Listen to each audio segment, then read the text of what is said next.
Every December, our quiet suburban street transformed into something magical. Houses glowed with twinkling lights, inflatable snowmen waved in the breeze, and families drove by with their headlights cutting through the dusk. Children pressed their faces against car windows, smiling in awe, while proud parents captured the moment on their phones. It wasn't just a neighborhood. It was a winter wonderland. But one house stood out among them all. Mine. Every year, I turned my home into the centerpiece of the streak.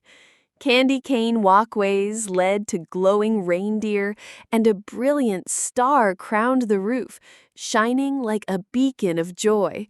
It wasn't about showing off. It was about giving families a reason to stop, to smile, to feel the magic of Christmas. But joy doesn't last long when the HOA is involved. A week before Thanksgiving, I opened my mailbox to find a white envelope marked in bold red, "Notice of Violation." My heart sank. According to them, my decorations were an unauthorized modification and a nuisance to the community. At first, I thought it had to be a mistake, but then the second letter came, this one carrying a $200 fine. I sat at my kitchen table, garland around me, the small Christmas tree glowing softly, and stared at the paper. Stress built in my chest. How could joy cost so much? A few days later, it escalated. I stepped outside to see an HOA board member standing stiffly in my yard. Clipboard in hand, phone raised, he snapped photos of my decorations like they were evidence of a crime. His scowl was cold, hostile, and from the doorway I glared back, refusing to be intimidated. That evening, as the lights glowed against the snow, a car pulled up across the street.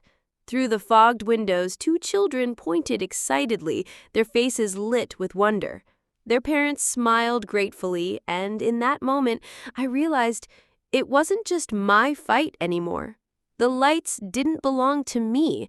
They belonged to everyone who needed them. And soon, the magic spread. One by one, my neighbors added lights to their homes. First a few strands, then entire displays. Fences glowed. Roofs sparkled. The once quiet street became a river of color and light. Laughter echoed between houses. We weren't just decorating, we were uniting. And soon, the magic spread. One by one, my neighbors added lights to their homes. First a few strands, then entire displays. Fences glowed, roofs sparkled. The once quiet street became a river of color and light. Laughter echoed between houses. We weren't just decorating. We were uniting. But the HOA wasn't done. One night, the president herself stormed down my driveway, her face red with rage, papers flapping in her hand. She waved them wildly, shouting about rules, about fines, about nuisance. Behind her, a crowd had gathered. Neighbors, families, strangers with their phones recording. I stood calm, steady as the crowd began to boo. That confrontation, caught on dozens of phones, spread like wildfire. Online, people mocked the HOA's attempt to crush holiday cheer. News outlets picked it up. Reporters came to film. What started as one man's decorations had become a story of defiance, of a community standing tall against control. By mid-December, our street had become a festival. Cars lined up for blocks just to drive through. Local choirs sang carols, businesses set up hot chocolate stands, children danced under the lights, their laughter rising into the crisp winter air. What had started as conflict had transformed into celebration. And at the center of it all, my rooftop star shone brightly, a symbol of victory over fear and control.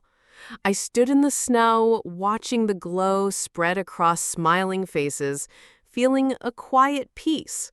The HOA had tried to ban my lights, but in their attempt to silence me, they lit up the whole neighborhood. And that glow will never fade.